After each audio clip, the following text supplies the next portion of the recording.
It was Christmas Eve in the small, snow-covered town of Frostwood. Lights twinkled in every window, and the streets echoed with the laughter of children as they played in the fresh snow. For 12-year-old Ellie, it was her favorite time of the year. Her family's house was warm and cozy, filled with the scent of pine and freshly baked cookies. As the clock ticked closer to midnight, Ellie's parents tucked her into bed, reminding her that Santa wouldn't visit unless she was fast asleep. She giggled and promised to try. But as the house grew quiet, Ellie lay wide awake, too excited to sleep. A soft sound caught her attention, a faint jingling like sleigh bells. Her eyes widened and she sprang out of bed, tiptoeing to the window. The snow in their yard was undisturbed, but she swore she heard something. Curiosity got the better of her. Grabbing her flashlight, she crept downstairs, careful not to wake her parents. The living room glowed with the lights of the Christmas tree, and under it sat the pile of presents she couldn't wait to open in the morning. But something felt off. The air was colder than it should have been, and a faint draft whispered through the room. Ellie turned toward the fireplace and froze.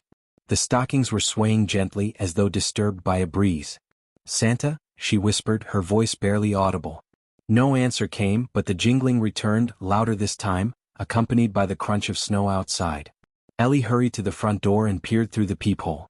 At first she saw nothing but the swirling snow. Then, in the distance, she saw a shadowy figure standing perfectly still. It was tall, far too tall to be a person. The figure wore a dark, tattered cloak that flapped in the icy wind. Its head seemed too small for its body, and its long, spindly arms hung down unnaturally low. Ellie's heart pounded in her chest. She backed away from the door, but the moment she did, there was a knock. A slow, deliberate knock. Knock. Knock. Knock. "Who's there?" Ellie stammered, her voice shaking. The knock came again, louder this time. Gathering her courage, she unlocked the door and cracked it open just enough to peek outside. No one was there. The figure was gone, leaving only faint footprints leading away from the house. Ellie slammed the door shut and locked it, her hands trembling. She told herself it was her imagination, that she'd been dreaming. But as she turned around, she saw something that made her blood run cold. One of the presents under the tree, a small, neatly wrapped box, was now open. Inside was a note written in jagged, crimson letters. "You should be asleep." The jingling sound returned, but now it was inside the house. Ellie spun around, her flashlight trembling in her grip.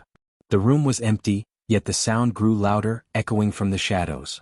Suddenly, the lights on the tree flickered and went out, plunging the room into darkness. Ellie's flashlight beam darted across the walls, searching for the source of the sound. Then she saw it, reflected in the glass of the window. The tall, cloaked figure was inside the room, its hollow eyes staring directly at her.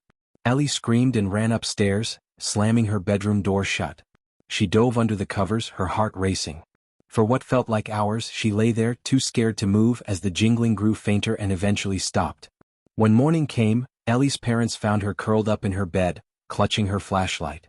She tried to explain what had happened, but they laughed it off as a bad dream. But Ellie knew it wasn't a dream. When she went downstairs, the open present and the crimson note were gone. Yet outside, in the fresh snow, the footprints remained, leading away from their house and vanishing into the forest. From that Christmas on, Ellie never stayed awake on Christmas Eve again. She knew that not everything that visits on that night comes bearing gifts. Some bring warnings. Or worse.